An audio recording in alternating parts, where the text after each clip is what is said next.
আসসালামু আলাইকুম। প্রায় 2 বছর পর পদ্মা সেতুর যুগে আবারও ফিরে এলাম লঞ্চ জার্নিতে। আজকের ব্লগটা একটু অন্যরকম হতে চলেছে। একটা সাধারণ ঢাকা যাত্রা, ভাইয়ের জন্য দীর্ঘ অপেক্ষা, আর তার সাথে কিছু অপ্রত্যাশিত ঘটনা। একটা ফোন কেনার মজার অভিজ্ঞতা থেকে শুরু করে মাঝ নদীতে ঘটে যাওয়া এক অবাক করা ঘটনা পর্যন্ত। তো চলুন শুরু করা যাক আমার গত 2 দিনের পুরো গল্পটা। আসরের নামাজ শেষ করেই আমি আর আব্বু বেরিয়ে পড়লাম ঢাকার উদ্দেশ্যে। আমাদের প্রথম গন্তব্য বগা লঞ্চঘাট। সত্যি বলতে 2022 সালে পদ্মা সেতু হওয়ার পর এই প্রথমবার লঞ্চে যাচ্ছি। যেহেতু হাতে সময় ছিল আর কোনো তাড়া ছিল না, তাই ভাবলাম পুরোনো দিনের মতো লঞ্চের আমেজটা আবারও নেওয়া যাক। প্রায় 30 মিনিটের মধ্যেই আমরা লঞ্চঘাটে চলে এলাম, কিন্তু এ কি, পুরো ঘাটটা তো ফাঁকা। আমরাই মনে হয় আজকের প্রথম যাত্রী। তবে সন্ধ্যা নামার সাথে সাথেই দৃশ্যপট পুরো পাল্টে যেতে শুরু করলো। ধীরে ধীরে যাত্রীদের ভিড় বাড়তে লাগলো। কিছুক্ষণ পর আমার বন্ধু নাইমও চলে আসলো। অনেক অপেক্ষার পর অবশেষে দূর থেকে দেখা গেল আমাদের রাজহাঁসকে। কিন্তু আমি তো অবাক। সবাই বলে লঞ্চে নাকি এখন যাত্রী হয় না, তাহলে আজকে এত ভিড় কেন? পরেই শুনতে পেলাম ভাঙা থানায় হরতালের কারণে সব গাড়ি চলমান বন্ধ, তাই বাধ্য হয়েই সবাই আজ লঞ্চের যাত্রী। লঞ্চে ওঠার সময় এতটাই ভিড় ছিল যে ফোনটা বের করার সাহসই পাইনি। যাই হোক, অবশেষে লঞ্চ ছেড়ে দিল, আর উপর থেকে রাতের নদী, চারিদিকে নিস্তব্ধতা, শুধু নদীর বয়ে চলার শব্দ আর ইঞ্জিনের গুঞ্জন। এই অনুভূতিটা আসলেই অন্যরকম। যদিও অন্ধকারে ক্যামেরা হয়তো সেই সৌন্দর্যটা পুরোপুরি ধরতে পারছে না। রাত তখন প্রায় 1টা। লঞ্চের বেশিরভাগ যাত্রীই ঘুমের রাজ্যে, কিন্তু আমার চোখে ঘুম নেই। আমি আর নাইম অনেকক্ষণ ধরে রেলিং ধরে দাঁড়িয়েছিলাম। পূর্ণিমার রাত হওয়ায় আকাশটা দিনের আলোর মতো পরিষ্কার লাগছিল। মনেই হচ্ছিল না যে এখন গভীর রাত। চারিদিকে স্নিগ্ধ বাতাস আর নদীর পানির শীতল ছোঁয়া। হাজারো মন খারাপ থাকলেও এই পরিবেশে এলে মন ভালো হয়ে যেতে পারত। সুবহানাল্লাহ, আল্লাহর সৃষ্টি সত্যিই সুন্দর। এই সুন্দর পরিবেশ উপভোগ করার পর আমি, নাইম আর লঞ্চে পরিচয় হওয়া এক ভাইয়ের মিলে কিছুক্ষণ লুডো খেললাম। এরপর ক্যাফেতে গিয়ে 1 কাপ গরম চায়ে গলাটা ভিজিয়ে নিলাম। সবকিছু ঠিকঠাকই চলছিল, কিন্তু ভোর 4টার দিকে হঠাৎই ঘটে গেল এক অপ্রীতিকর ঘটনা।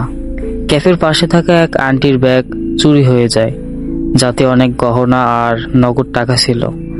যেহেতু লঞ্চ তখন মাঝ নদীতে, তাই বোঝাই যাচ্ছিল চোর লঞ্চের মধ্যেই আছে। সাথে সাথে লঞ্চের মাস্টারকে জানানো হলে তিনি স্টাফদের নিয়ে কিছুক্ষণের মধ্যেই চোরকে ধরে ফেলেন। কিন্তু অবাক করা বিষয় হলো, চোর মাত্র 12-13 বছরের একটা ছোট ছেলে। এই বয়সে এমন কাজ। পরে লঞ্চ কর্তৃপক্ষ ছেলেটিকে তাদের হেফাজতে রাখে, যাতে তাকে তার পরিবারের কাছে ফিরিয়ে দেওয়া যায়। দেখতে দেখতে ভোরের আলো ফুটে উঠল, কিন্তু আমরা তখনও গন্তব্য থেকে অনেক দূরে। পটুয়াখালীর লঞ্চ সাধারণত ভোর 5টার মধ্যে ঢাকায় পৌঁছালেও আজকে অস্বাভাবিক দেরি হচ্ছিল, যা খুবই দুঃখজনক। তাই কিছুক্ষণ শুয়ে রেস্ট নিলাম। অবশেষে সকাল 8টায় আমাদের লঞ্চ ঘাটে ভিড়ল। এখন আমাদের নতুন গন্তব্য ঢাকা এয়ারপোর্ট। কিন্তু ঘাট থেকে বের হয়েই আবার পড়লাম আরেক বিড়ম্বনায়। এই পথের বাস ভাড়া 50 টাকা, সেই পথের সিএনজি ভাড়া চাচ্ছে 900 টাকা। এটা মানা যায়? তাই আর দেরি না করে বাসে উঠে পড়লাম। তারপর এয়ারপোর্টের সামনে নেমে সকালের নাস্তাটা সেরে নিলাম, গরম গরম ডিম খিচুড়ি। এখান থেকে আমার এক বন্ধুর বাসা বেশি দূরে নয়, তাই সেখানেই চলে গেলাম। কাল সকালে ভাইয়া সিঙ্গাপুর থেকে আসবে, তাকে রিসিভ করার জন্যই মূলত আমার ঢাকায় আসা। বাসায় গিয়ে কিছুক্ষণ রেস্ট নিয়ে আব্বুকে রেখে আমি আর নাইম বের হয়ে পড়লাম ওর একটা নতুন ফোন কেনার কথা। প্রথমে গেলাম এলিফ্যান্ট রোড আমার কিছু কম্পিউটার অ্যাক্সেসরিজ কেনার জন্য। যার পথে শাহবাগের এই ফুলের রাজ্যটা দেখতে বেশ ভালোই লাগছিল। মাল্টিপ্ল্যানে আমার কাজ শেষ করে আমরা চলে গেলাম বসুন্ধরা সিটিতে। ফোন কেনার টাকা ছিল আমার কার্ডে, তাই আগে বুথ থেকে টাকা তুলে নিলাম। এরপর ফোন কেনার জন্য আমরা চলে আসলাম রিও ইন্টারন্যাশনালের শোরুমে।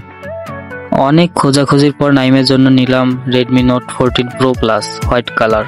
কিন্তু ফোনটা অন করার পরেই আমরা এক বড় ধাক্কা খেলাম। ডেপসে ক্যাপে চেক করে দেখি ফোনের ব্যাটারি সাইকেল 134, মানে ফোনটা এর আগেই 134 বার চার্জ দেওয়া হয়েছে। বাকিস আমি সাথে ছিলাম, না হলে হয়তো এই ইউজ ফোনটাই নিয়ে যেত ও। পরে তারা ফোনটি বদলে দিতে চাইলো, কিন্তু তাদের কাছে সাদা রঙের স্টক ছিল না, তাই বাধ্য হয়ে কালো রঙের ফোনটা নিতে হলো। পছন্দের রঙটা না পাওয়ায় নাইমের মনটা একটু খারাপ হলেও নতুন ফোন পাওয়ার পরে আবার ঠিক হয়ে গেছে। এখানে আমাদের অনেকটা সময় নষ্ট হয়ে যায়। প্ল্যান ছিল আরও অনেক কিছু করার, কিন্তু হলো না। ততক্ষণে সন্ধ্যা 7টা বেজে গেছে, তাই সোজা চলে এলাম আমার এক পছন্দের জায়গায়, কারণ বাজারের ফুটপাতে। এই মামার দোকানের পরোটা আর ডালটা অসাধারণ। পেট ঠান্ডা করে মেট্রোতে চলে এলাম গুলিস্তানে। হাতে একদমই সময় ছিল না, তাড়াহুড়ো করে অল্প কিছু কেনাকাটা সেরেই আমরা বাসার দিকে রওনা দিলাম। পরের দিন সকাল 7:45-এ ভাইয়ার মেসেজ পেলাম, বিমান ল্যান্ড করেছে। আমরাও তাড়াতাড়ি নাস্তা শেষ করে এয়ারপোর্টের দিকে রওনা হলাম। যাওয়ার আগে নাইমকে বাসে তুলে দিতে হলো, কারণ আমাদের গাড়িতে সিট সংকট ছিল। আমরা এয়ারপোর্টে পৌঁছানোর আগেই ভাইয়া গাড়ি নিয়ে বেরিয়ে আসে। আব্বুকে দেখে ভাইয়া গাড়ি থেকে নেমে আগে আব্বুকে জড়িয়ে ধরে। এয়ারপোর্টের সামনে বেশি দাঁড়ানোর নিয়ম নেই, তাই দেরি না করে আমরা তাড়াতাড়ি গাড়িতে উঠে পড়লাম। শুরু হলো আমাদের বাড়ির পথের যাত্রা। আজকেও হরতাল থাকায় আমাদের শরীয়তপুর হয়ে অন্য রুট দিয়ে ঘুরে আসতে হয়েছে। পথে শরীয়তপুরের বড় একটা মসজিদে জোহরের নামাজটা শেষ করলাম। তারপর সেখানে একটা হোটেলে দুপুরের খাওয়াটাও শেষ করে নিলাম। সারাদিনের দীর্ঘ ভ্রমণ শেষে অবশেষে সন্ধ্যার পর আমরা আমাদের প্রিয় শহর বাউফলে এসে পৌঁছালাম, আলহামদুলিল্লাহ। তো এই ছিল আমার গত 2 দিনের একটা লম্বা কিন্তু স্মরণীয় জার্নি। একটা অসাধারণ ভ্রমণ, অপ্রত্যাশিত সব ঘটনা, আর অবশেষে ভাইয়ার সাথে দেখা হওয়া, সবকিছু মিলে দারুণ একটা অভিজ্ঞতা ছিল। আপনাদের এই ব্লগটা কেমন লাগলো অবশ্যই কমেন্ট করে জানাবেন। ধন্যবাদ সবাইকে। আসসালামু আলাইকুম, আল্লাহ হাফেজ।